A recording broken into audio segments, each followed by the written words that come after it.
नमस्कार यहाँहरू सम्पूर्णलाई। आज हामी यो वन नोट र यसको प्रयोगको बारेमा कुरा गर्नेछौँ।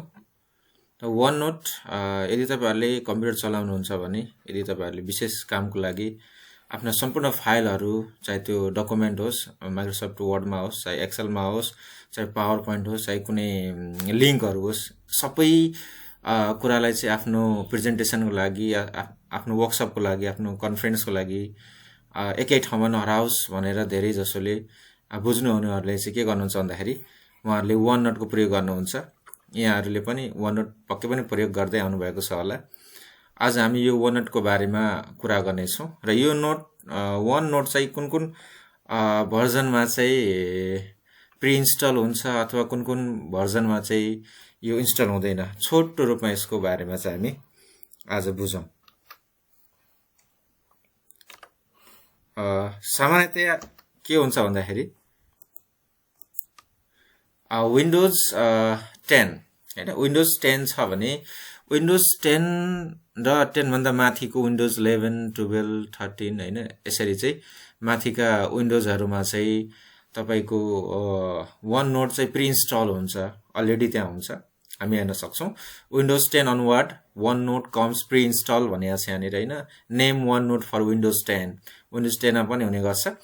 Windows 11 one note is also preinstall भनेको विन्डोज 11 मा चाहिँ अलरेडी के हुन्छ चाहिँ प्रिइन्स्टल हैन, एउटा न्यू युनिफाइड के चाहिँ भर्जनको रूपमा चाहिँ आएको हुन्छ। हामी ती भेटाउँछौं भनेदेखि from Windows 10 generation one note is automatically there भनेको विन्डोज 10 जेनेरेसन देखि पछाडीका चाहिँ हरेक जेनेरेसनमा चाहिँ यो वन नोट चाहिँ अटोमेटिकली के हुन्छ त इन्स्टल हुन्छ भन्ने कुरा हामीले बुझ्नु पर्यो र हामीले सजिलै त्यो पाउँछौं भने। र त्यसैगरी विन्डोज 7, 8 अथवा 8.1 मा के हुन्छ त भन्दाखेरि यो OneNote was not automatically included. यसमा चाहिँ वन नोट इन्क्लुड गरिएको हुँदैन। हामीले के गर्नुपर्छ भन्दाखेरि छुट्टै वन नोट हैन चाहिँ डाउनलोड गरेर त्यो एप्लिकेसनलाई डाउनलोड गरेर चाहिँ हामीले के गर्न सक्छौं त इन्स्टल गरेर चाहिँ चलाउन सक्छौं हैन। यदि हाम्रो भर्जन चाहिँ विन्डोज चाहिँ 10 भन्दा तल छ भनेदेखि हामीले त्यो गर्छौं है त। यो तपाईको विन्डो, तपाईको कम्प्युटर, तपाईको ल्यापटप, डेस्कटप यदि विन्डोज 10 भन्दा माथि छ भने 10 अथवा 10 भन्दा माथि छ भने तपाईले त्यहाँ प्रिइन्स्टल भर्जन पाउनुहुन्छ। त्यहाँ सर्च गर्नुभयो भने सर्चमा चाहिँ अटोमेटिकली वन नोट आउने गर्छ। यदि छैन भने देखाउँदैन। हामीले के गर्नुपर्छ भन्दाखेरि त्यसलाई इन्स्टल गर्नुपर्ने हुन्छ है त।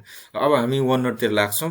आज वन नोटमा हामी चाहिँ के कुरा गर्छौं भन्दाखेरि वन नोटमा जसरी हामीले चाहिँ ट्रान्सलेट गर्छौं नि, गुगल ट्रान्सलेटको प्रयोग गरेर चाहिँ हामीले इंग्लिशलाई नेपाली, नेपाली इंग्लिशमा लान्छौं, ट्रान्सलेट गर्छौं हैन। विशेष गरी क्वेशन बनाउँदाखेरि जस्तो डुअल ल्याङ्ग्वेजमा नेपाली इंग्लिशमा गर्नु पर्दाखेरि हामीले के त दुईटा ल्याङ्ग्वेज सँगसँगै टाइप गर्दै जानुपर्ने हुन्छ। दुईटै हैन ल्याङ्ग्वेजमा हामीले चाहिँ टाइप सँगै लानुपर्ने हुन्छ भनेदेखि कतिपय अवस्थामा चाहिँ पहिला एउटा ल्याङ्ग्वेजमा लेखेर अर्को ल्याङ्ग्वेजमा अनि लेख्ने चलन पनि छ। आफ्नो व्यक्तिगत तौल तरिका अनुसार के छ भन्दाखेरि फरक छ। र हामीले जेनरली क्वेशन बनाउँदा होस् या कुनै डकुमेन्ट तयार पार्दाखेरि चाहिँ डुअल ल्याङ्ग्वेजमा बनाउँदा कसरी यसलाई चाहिँ राम्रो ढंगले बनाउन सकिन्छ त, राम्रो तरिकाले तयार पार्न सकिन्छ, छोटो समयमा छिटो कसरी गर्न सकिन्छ भन्ने कुरा। अब हामी वन नोटको बारेमा कुरा गरौँ। वन नोटमा कसरी प्रयोग गर्ने अघि मैले भर्खरै यहाँहरुले देखाएँ। र यो मेरो विन्डोज 10 हो हैन, सरी विन्डोज 11 हो। यसमा मेरो वन नोट्स अटोमेटिकली यसमा के छ भन्दाखेरि प्रिइन्स्टल छ। म तपाईलाई देखाउँछु यहाँनिर। जस्तै मैले वन नोट लेखे भने अटोमेटिक आउँछ के माथि हेर्नु त वन नोट भनेर आइसक्यो है। यसलाई म के गर्छु, अब यसलाई म क्लिक गर्छु र यो खुल्छ। यो खालको इन्टरफेस हामीले देख्न पाउँछौं वन नोटमा। र म एउटा यहाँ ट्रान्सलेटिङ टेक्स्ट भनेको छ हैन, यसमा म चाहिँ एउटा अब अघि मैले हजुरलाई भने जस्तै गुगल ट्रान्सलेसनमा चाहिँ जसरी हामी ट्रान्सलेट गर्छौं हैन, नेपालीलाई इंग्लिश, इंग्लिशलाई नेपालीमा। र यहाँ पनि हामीले एउटा बुझ्नुपर्ने कुरा के छ भन्दाखेरि यदि हामी नेपाली टु इंग्लिशमा ट्रान्सलेट गर्दै छौं भने त्यो नेपालीमा लेखेको टेक्स्ट चाहिँ युनिकोडमा हुनु जरुरी छ, युनिकोडमा हुनुपर्छ है। पिर्तीमा छ भने त्यो कन्भर्ट हुँदैन। एज अ जेनरली पनि हामी पिर्तीलाई चाहिँ पिर्ती फन्टमा भएको टेक्स्टलाई चाहिँ के अरे गुगल ट्रान्सलेसनमा लादा पनि त्यो ट्रान्सलेट हुँदैन, प्रब्लम हुन्छ हैन। त्यसलाई यदि हामीले ट्रान्सलेट गर्नु नै छ भने पहिला के गर्नु पर्यो भन्दाखेरि पिर्ती टु युनिकोडमा लगेर अनि त्यसपछि चाहिँ हामी अरु ल्याङ्ग्वेजमा त्यसलाई ट्रान्सलेट गर्न सक्छौं। त्यस्तै यहाँनिर म हजुरहरुलाई चाहिँ कसरी ट्रान्सलेट गर्न सकिन्छ त भन्दाखेरि म एउटा यहाँनिर केही यहाँ प्रश्नहरू छन्, म यहाँ केही मात्र लिन चाहन्छु। ल अहिले मैले चाहिँ धेरै लिइनँ, अहिले मैले मात्रै 4वटा लिएँ है त। यसको लिमिट छ, वर्ड्सको लिमिट सबै एकैपटक अटाउँदैन, त्यस कारणले गर्दाखेरि हामीले लिमिट अनुसारै गर्नुपर्ने हुन्छ। जस्तो पुरै एकैचोटि टेक्स्टलाई पुरै डकुमेन्टलाई चाहिँ एकैचोटि यसले के कभर गर्न सक्दैन। यहाँ हुन हामी कपी पेस्ट गरेर राख्न सक्छौँ, यसमा कुनै प्रब्लम छैन। जस्तो हजुरहरूलाई लेख्न लागि ल मैले के गरेँ त, ल सबै प्रश्न यहाँदेखि प्रश्न नम्बर 1 देखि चाहिँ अन्तिमसम्म, यहाँ समाप्तसम्म छ, मैले चाहिँ अन्तिमसम्म के गरेर कपी गर्छु। यसलाई कपी गरेर यहाँनिर लगेर चाहिँ यहाँ पेस्ट गरिदिन्छु है त। ल यहाँ आयो नि होइन, यहाँ आयो, यसको एरिया हो। यसलाई हामी तन्काउन पनि सक्छौँ यहाँबाट, कुनै प्रब्लम छैन। हजुरले क्लिक गरेर चाहिँ तन्काउन सक्नुहुन्छ यहाँनिर है। यहाँनिर क्लिक गरेर चाहिँ हजुरले यहाँनिर एरो आउँछ, एरोले चाहिँ तन्काउन पनि सकिन्छ। तन्कायो भने चाहिँ यसको अब तलको साइज गर्दै जान्छ, हाइट गर्दै जान्छ। यसरी आएको चाहिँ यसरी आएको छ। अब यसलाई हामी है, मानौ हामीले चाहिँ यसरी टाइप गरेर अब यसलाई चाहिँ के गर्नु पर्यो भन्दाखेरि हामीलाई प्रत्येक क्वेसनमा चाहिँ इङ्ग्लिसमा ट्रान्सलेट गर्नु पर्यो होइन।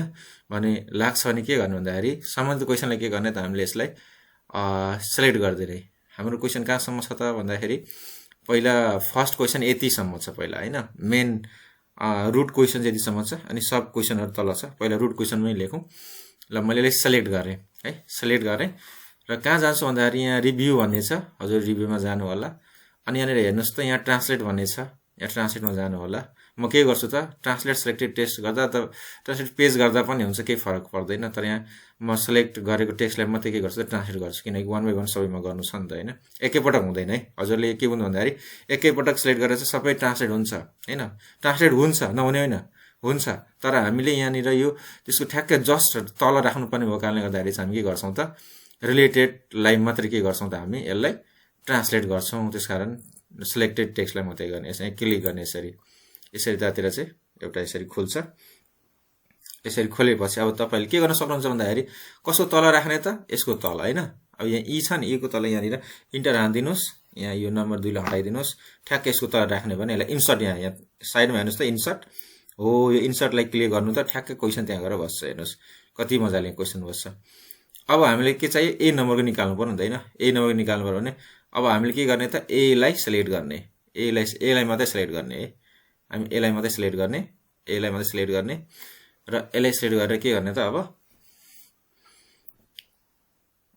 ल अब एलाई मैले सेलेक्ट गरेँ। खेलकुद मन पराउने मानिसको एस र सङ्गीत मन पराउने मानिसको भनेर आयो होइन। यहाँ सेलेक्ट गर्ने बित्तिकै आफैले यहाँ दिइसक्यो यहाँनिर, यहाँ हेर्नु है। Right a group of people who like sports as a S and the group of people who like music as M, यहाँ हेर्नु त आयो नि होइन। अब यसको तल राख्नु छ नि त हामीले, यसको तल राख्नु छ। यसको तल राख्नुपर्ने कारणले गर्दाखेरि चाहिँ अब के गर्नु त, हामीले यहाँ टक्क तपाईँले यहाँ चाहिँ इन्टर थिच्नुहोस् र यो बी छ, बी नराख्नुहोस् अहिले यहाँनिर, फेरि नम्बर बिग्रिन्छ। यहाँ इन्सर्ट हानिदिनुहोस्, इन्सर्ट ठ्याक्कै यसको तल आयो नि क्वेसन नि, 1 भएर आयो यहाँनिर, 1 पनि होइन, यता पनि भएर आयो। अब यसरी नै तपाईँले के गर्न सक्नुहुन्छ त, अर्को सेलेक्ट गर्न सक्नुहुन्छ, केही छैन, आफै हुँदै जान्छ। हेर्दै जानुहोस् है, केही गर्नै पर्दैन तपाईँले। अब सेलेक्ट भयो, इन्टर हानिदिनुहोस्, यहाँनिर के गरिदिनुहोस्, इन्सर्ट गरिदिनुहोस्, अर्को पनि सेलेक्ट भयो। त्यसै गरी अब अर्कोलाई पनि सेलेक्ट गर्नुहोस् होइन, अर्को पनि सेलेक्ट भयो। अब के गर्नुहोस् त, सेलेक्ट भए पछाडि इन्टर हानिदिनुहोस्, अनि त्यस पछाडि के गरिदिनुहोस् त, इन्सर्ट हानिदिनुहोस्, क्वेसन यसको तल बस्दै जान्छ। त्यस्तै डी नम्बर, यहाँ हेर्नुहोस् केही गर्नु परेको छ त, हामीलाई केही गर्नु परेकै छैन होइन। सेलेक्ट भयो, केही गर्नै पर्छ, सेलेक्ट भएन। अब आफै एकैछिन यसले लिएको छैन अहिले, ल एकछिनलाई सेलेक्ट गरौँ होइन, सेलेक्ट गऱ्यौँ, आयो नि। अब यसलाई के गरौँ त, आइसके पछाडि मात्रै इन्टर गरौँ र यसलाई इन्सर्ट गरिदिउँ यहाँनिर। हेर्नुहोस् कति सेकेन्डमा, 1 मिनट पनि भएको छैन हामीले हेर्नु त, एकैचोटि यत्रो क्वेसनहरू बनाइसक्यौँ। ल्याङ्ग्वेजमा पनि यसको ल्याङ्ग्वेजको ग्रामरमा पनि केही प्रब्लम छैन है, तपाईँहरू हेर्न सक्नुहुन्छ। यसमा एकदम प्योर इङ्ग्लिस आउँछ, तपाईँहरूले हेर्न सक्नुहुन्छ। हेर्नुहोस् माथिको क्वेसनमा हेर्नु है, यहाँलाई म देखाउँछु। साइज बढाउन सकिन्छ, नो प्रब्लम, साइज तपाईँले बढाउन सक्नुहुन्छ, टेन्सन लिनु पर्दैन। साइज बढाउन सेम छ, वर्डको जस्तै हो। होममा गएर तपाईँहरूले चाहिँ यहाँ टेक्स्ट यो ल टाइम्स रोमन बनाइदिउँ यिनीहरूलाई, टाइम्स रोमन कतिमा राख्दिउँ ल 20 मा अथवा ल धेर पर्दैन यसलाई 12 मा राख्दा पनि ठुलो भइहाल्छ 12 मा राखौँ ल 16 मा राख्दिउँ नि त ल 16 यहाँ हेर्नु त यहाँ हेर्नुस् है in a survey conducted among a group of people yes 550 people like sports यहाँ हेर्नु है ल्याङ्ग्वेज केही मानिसहरूको समूहमा गरेको सर्वेक्षणमा 550 जनाले खेलकुद यहाँ हेर्नु है in a survey conducted among a group of people 550 people like sports 600 जनाले सङ्गीत 600 लाइक म्युजिक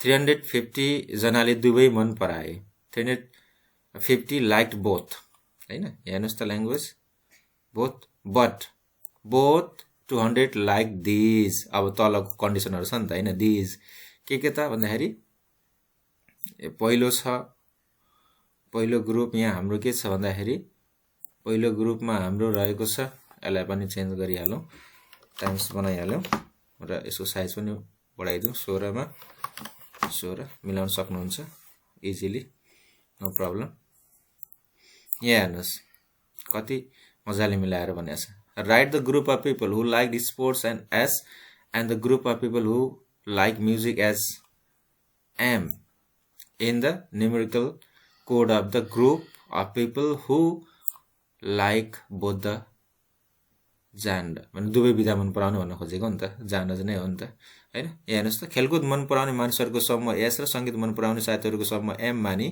दुवै विधा मन पराउने साथीहरूको समूह गणना गर्नुहोस् भने यसले लेख्नुहोस् मिलाए नि ल्याङ्ग्वेज हेर्नु त एकदम मिलाएको छ कुनै प्रब्लम छैन ग्रामर पनि प्रब्लम छैन त्यसैगरी बी नम्बरमा हेरौँ त यहाँनिर बी नम्बर के भनिएको छ भन्दाखेरि यसको नि साइज बढाइदिउँ पहिला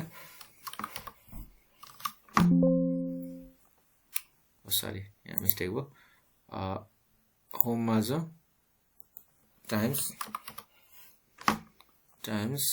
साइज 16 यहाँ हेर्नुस् त माथिको चित्रलाई भेन चित्रमा प्रस्तुत गर्नुहोस् हैन यहाँ कन्स्ट्रक्ट अलिक मिस्टेक छ ल यहाँ construct the अबभ diagram with the picture हैन भेन डायग्राम भन्दा भयो यहाँको त हामी ल्याङ्ग्वेज मिलाउन सक्छौं तर म्याक्सिमम ठीक छ सी को हेर्नुस् त सी मा के छ केही चाहिँ ल्याङ्ग्वेज मिलाउनु पर्ने देखियो केही फरक छैन हामीले मिलाउन सक्छौं यसलाई नो प्रब्लम 16 यहाँ हेर्नुस् है use a map to find out the total number of people who participated in the survey Venn चित्रद्वारा प्रयोग हैन भेन चित्रको प्रयोग गरी हुने छ अब भेन डायग्राम लेख्नु पर्यो हामीले म्याथमेटिकल टर्ममा यहाँ युज अ म्याप भनेको छ यसमा भेन डायग्राम बनाइदिने खेलकुद मात्र र संगीत मात्र मन पराउने मानिसहरु बीचको अनुपात तुलना गर्नुहोस् compare the ratio between the people who only enjoy sports and those who only love music हैन कुनै टर्म चाहिँ म्याथमेटिकल टर्महरुमा प्रब्लम हुने रहेछ नभए यसले जस्ताको जस्तै एकदम 100% प्योर तरिकाले ट्रान्सलेट गर्ने रहेछ है लाइन 16 बनाइदिउँ हेर्नुस् कति छिटै भयो हैन त्यसैगरी 2 नम्बरको त्यसरी गर्न सकिन्छ यसमा कुनै प्रब्लम छैन 2 नम्बरको क्वेशनलाई हामीले गराउनु पर्यो भनेसम्म छ हैन पहिला भनेसम्म छ भनेसम्म पछाडी यहाँ के छ त यहाँनिर यसकै तल यसलाई लेख्नु पर्ने भयो हामीले हैन यहाँ लाँदाखेरि चाहिँ 3 नम्बर हटाएर यसमा एकछिन अब फटाफट गर्छु कति छिटो बन्दो रहेछ एकैछिन अब है ल मैले यसलाई केही गरिन जस्ट के भयो यहाँनिर एकैछिन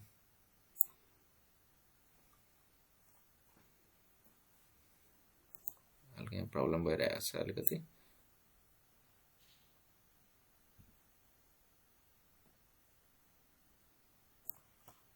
भयो हैन भयो नि इन्टर गर्ने नम्बर हटाउने अगाडिको इन्सर्ट गर्ने त्यसरी नै फेरि बी नम्बरको लाइन सिलेक्ट गर्ने इन्टर गर्ने यो हटाउने इन्सर्ट गर्ने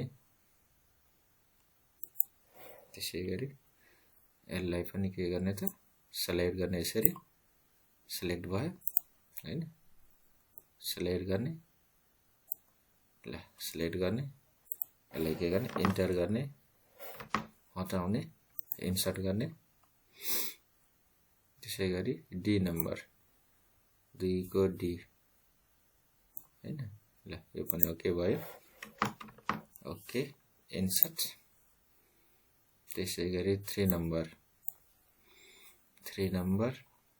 ल यो रेडी छ। यसलाई के गर्ने इन्सर्ट गर्ने, नम्बर हटाउने, इन्सर्ट ओके। 3 को ए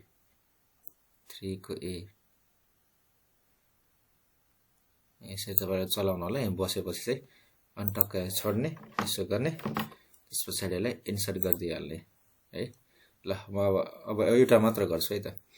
त्यसै गरी यस बी को पनि यसरी नै सिलेक्ट गर्ने अनि यसलाई इन्टर हान्ने र यहाँनिर इन्सर्ट गरिदिने। हेर्नुहोस् त हामीले कति सेकेन्ड मिनेटमा यतिचोटि डुअल ल्याङ्ग्वेजमा ट्रान्सलेट गरिसक्यौँ। हेर्नुहोस् है हाम्रो समय कति बचत भयो। हामीलाई निकै इकोनोमिक बनायो यसले। छोटो समय हामीले धेरै लेख्न सक्ने भयौँ, ट्रान्सलेट गर्न सक्ने भयौँ होइन। त्यस कारणले गर्दाखेरि यो OneNote को प्रयोग गरेर चाहिँ हाम्रो कामलाई छिटो छरितो एकदम छोटो समयमा चाहिँ एकदम इफेक्टिभ तरिकाले हामीले बनाउन सक्छौँ। र यो विशेष गरी चाहिँ सधैँ टाइपिङमा काम गर्ने डुअल ल्याङ्ग्वेजमा लेख्नुपर्ने साथीहरूलाई एकदम प्रभावकारी हुन सक्छ।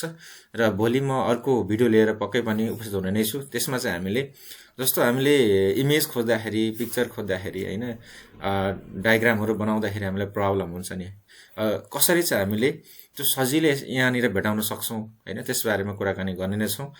र आजलाई यति नै भन्दै बिदा माग्न चाहे। हस्त नमस्ते, स्टे ट्युन।